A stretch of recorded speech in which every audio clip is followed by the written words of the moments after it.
If it darkens, it doesn't matter. Okay. So I guess we'll just post both. Yeah. I wonder if you can do I that. can edit them together. Okay, maybe we'll do that. Okay, so do you have anything else? I don't. Okay, so can skin color and hair texture determine a person's value in the world? No, I don't think so. I think it really just depends on the person themselves. And cause earlier you pointed out, like, you know, Halle Berry and Oprah Winfrey, who have the African American skin color, the African American hair, but they are some of the most looked up to women in Hollywood. So I mean, Yeah. it just really depends on the person. It depends on how all their different cultures are merging into one. You know. It was like in this last reflection paper that we had to write, I talked about how we have so many examples in this world today about strong African American males and females that have become successful in their lives. Most of them are athletes or actors or something like that, but they still had to work hard to be where they are at. And so I think they maybe even at the beginning of their lives, they did see themselves as, you know, I'm an African American person, so I can't really succeed. But yet, after a while, they finally saw themselves as, I'm just a person that can do whatever I want to do. You know, and I think that mindset needs to be instilled in the next generation to where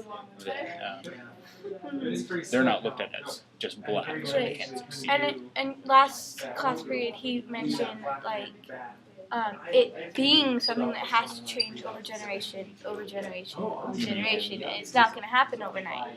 And so I think you're making some very valid points. Is that, you know, it's something that the next generation needs to instill in the next generation and the next generation.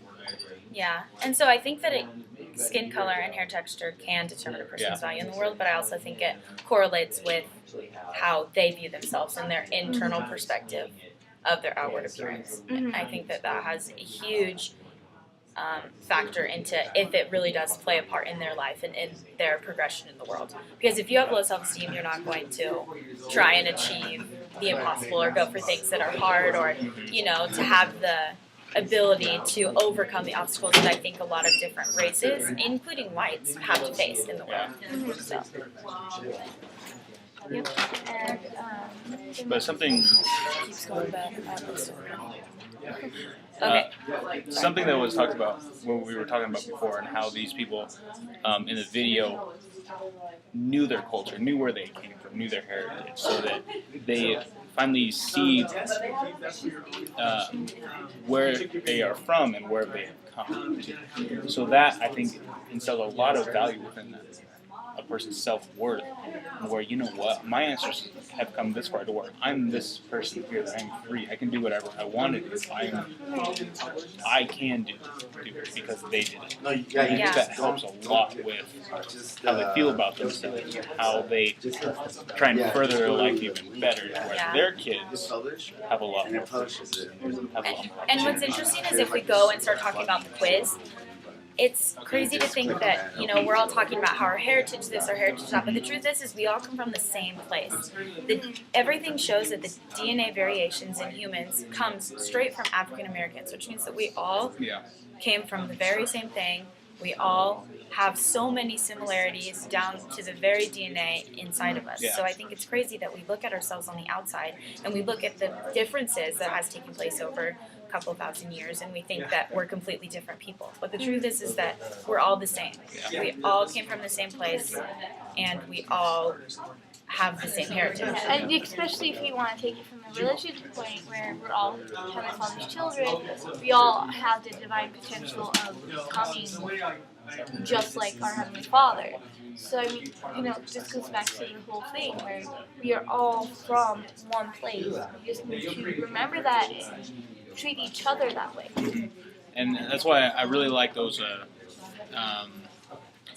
movies that depict the wars where, like the Gettysburg, how it talks about how men, both white and black, were fighting together. And I love the saying, "Cut me and be bread." You know, that is same for everyone. So it's just like, there's no difference. The only difference And the differences have come from scientific and adaptations that's taken place. It's really nothing that's like that big of a deal that's going to separate us internally from each other. It's just the adaptations that have taken place over where we've lived and the expansion of the And world. one thing I really liked about Monday's reading was it said something to the effect of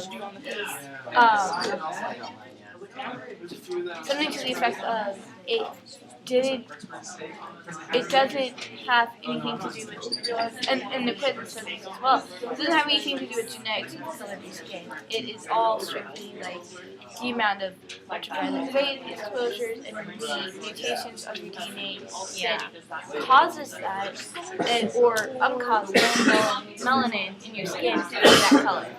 Same with hair color. I mean, it's just the way it is, and it's the way genetics has helped aid the evolution or the adaptation of the human race in general, because it's what we need to do to survive. Yeah. So we are running out of time, but I guess what we've learned overall about everything is just that skin color and race is not the deciding factor for how a person should view themselves, for how far they think they can go in society, and for the similarities and the connections we can make between ourselves and between all the races and all the heritages that are in the world today. This is from Okay.